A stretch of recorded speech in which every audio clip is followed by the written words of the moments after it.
دیکھیے ہماری بندگی جزوی ہے، نمازیں ہم پڑھ رہے ہیں، روزے ہم رکھ رہے ہیں، مسجدیں عالی شان بنائی ہیں، مدرسے بھی بہت بڑے بڑے بن گئے ہیں، واقعتاً اس میں کوئی شک نہیں، لیکن سوال یہ ہے کہ اوپر جو چھت ہے وہ تو کافرانہ ہے، قانون تو اللہ کا نہیں ہے، کتاب و سنت کے احکام تو نافذ نہیں ہے۔ ہاں نماز ہے، روزہ ہے، حج ہے، زکوٰۃ ہے، تو نماز اور روزہ تو ہندوستان میں بھی ہو رہا ہے، وہ تو چند ایک مسجدیں ہیں جنہیں وہ تاریخی اعتبار سے کہتے ہیں کہ یہ ہمارے مندر ہوتے تھے جنہیں مسجد بنایا گیا، ورنہ وہاں پر ہزاروں لاکھوں مسجدیں ہیں، آباد ہیں، لوگ نمازیں پڑھتے ہیں، کوئی روکتا ہے انہیں؟ ہم نے یہ ملک بنایا تھا کہ یہاں اسلام کا نظام قائم کریں گے۔ نماز تو آپ امریکہ میں جا کر پڑھیے، امریکہ کو کوئی اعتراض ہی نہیں۔ You have come here, you have purchased synagogues and churches and you have turned them into mosques. ہم نے کوئی اعتراض نہیں کیا، تم نے چرچ خریدے، تم نے سینیگوگز خرید لیے جو یہودیوں کی عبادت گاہیں ہوتی ہیں اور انہیں مسجد بنا لیا، ہم نے کوئی اعتراض نہیں کیا، we never objected۔ لیکن تم کہو کہ اسلام کا نظام ہم قائم کریں گے، نہیں کرنے دیں گے تمہیں کبھی بھی۔ تم چاہو کہ تم اسلام کا معاشی نظام قائم کرو، کبھی اجازت نہیں دیں گے۔ تم چاہو کہ اسلام کی معاشرتی اقدار کو تم قائم کرو، کبھی نہیں کرنے دیں گے۔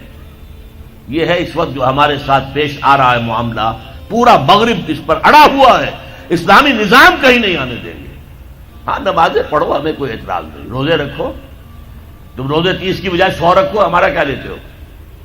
تمہاری کمزوری ہو جائے گی، ہم تو تمہیں لیبر اسی وقت دیں گے جب پورے 8 گھنٹے کام کرو گے ڈٹ کر، اس میں کوئی رعایت نہیں کریں گے تمہارے ساتھ۔ بہرحال سوال یہ ہے کہ میں کیا کروں، کوئی راستہ ہے؟ دیکھیے کنویں میں، اب آج کل تو وہ کنویں اس طرح کے ہیں نہیں، دیہات میں تو ہے، کنویں میں کتا گر گیا، بلی گر گئی، مردار ہے کنویں کے اندر، کنویں کا پانی حرام ہو گیا، نجس ہو گیا، لیکن آخر کو راستہ تو ہے نا بھائی، اتنا پہلے تو اس کتے کو یا اس بلی کی لاش کو نکال کے باہر پھینکو، اور پھر اتنے ڈول اور نکال کر باہر پھینک دو، پھر وہ پانی صاف ہے۔ اس کا کیا نام ہے؟ کفارہ۔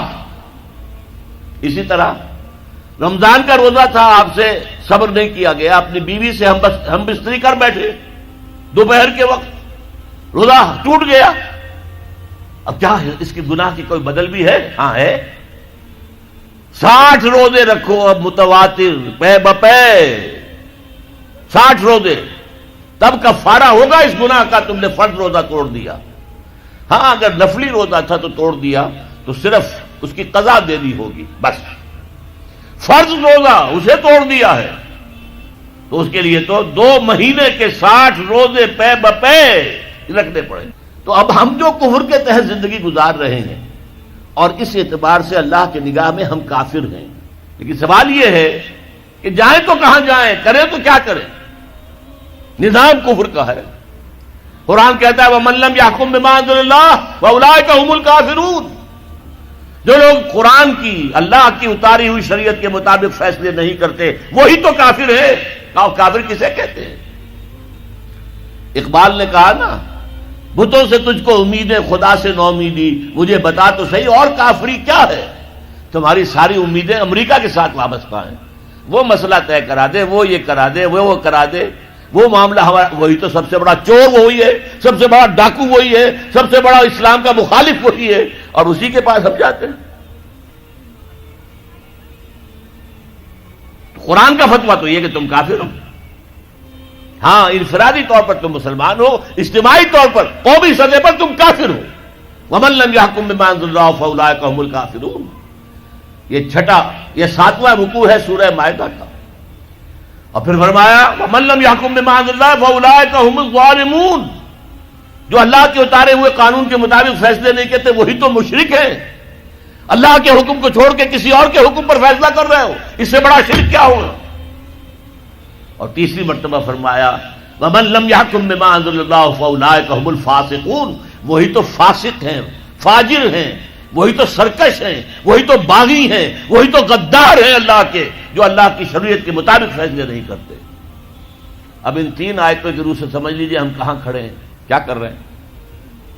دیکھیے میں آپ کو ایک مثال دیتا ہوں، ہماری آبادی کا میں سمجھتا ہوں اکثریت تو وہ ہے جو نماز روزے کی بھی پابند نہیں ہے۔ ان چیزوں کا چرچا شہروں میں زیادہ، دیہات میں بہت کم رہ گیا، بہت کم، بہت کم۔ اور ہماری 70% آبادی دیہات کے اندر ہے۔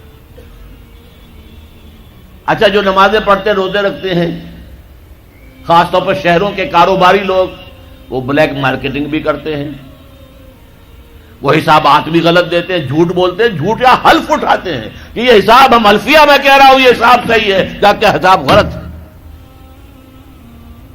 سودی کاروبار کرتے ہیں، اپنے کاروبار کو بڑھانے کے لیے سود کا قرضہ لیا ہے، سودی قرضہ لیا بینک سے، اپنی بلڈنگ بنانے کے لیے بہت بڑی قرضہ لیا ہے بینک سے، تو ان کی عبادت کیا ہوئی؟ وہ اس آیت کے ذیل میں آ گئے کہ نہیں؟ افتؤمنون ببعض الکتاب وتکفرون ببعض فما جزاء من يفعل ذلك منكم الا خزي في الحياة الدنيا ويوم القيامة يردون الى اشد العذاب وما الله بغافل عما تعملون۔ لیکن میں ان کو بھی چھوڑتا ہوں۔ فرض کیجئے ایک شخص ہے، نماز پڑھتا ہے پوری 5 وقتہ مسجد میں، رمضان کے روزے رکھتا ہے، اور بھی اللہ توفیق دیتا ہے، ایام 20 کے روزے رکھ لیتا ہے، یا ہفتے میں 2 روزے رکھتا ہے، سوموار کے اور جمعرات کے وغیرہ، زکوٰۃ دیتا ہے، کاروبار بھی سارے حلال کر رہا ہے، حرام نہیں کر رہا، سود میں بھی براہ راست ملوث نہیں ہے، نہ پیسہ سود پہ اوپر بینک میں رکھ کر سود کھایا، نہ سود پر قرضہ لے کر کوئی اپنا کاروبار بڑھایا، نہ کوئی اپنا کارخانہ لگایا، نہ کوئی اپنے بلڈنگ اونچی بنائی، پردہ بھی اس نے اپنے گھر میں بالکل شرعی نافذ کر دیا۔ وہ اس پورے اسلام پر کاربند ہے جس میں وہ کاربند ہو سکتا ہے اس وقت، لیکن وہ اس قوم کا فرد ہے جو قوم اللہ کے فتوے کے مطابق کافر قوم ہے،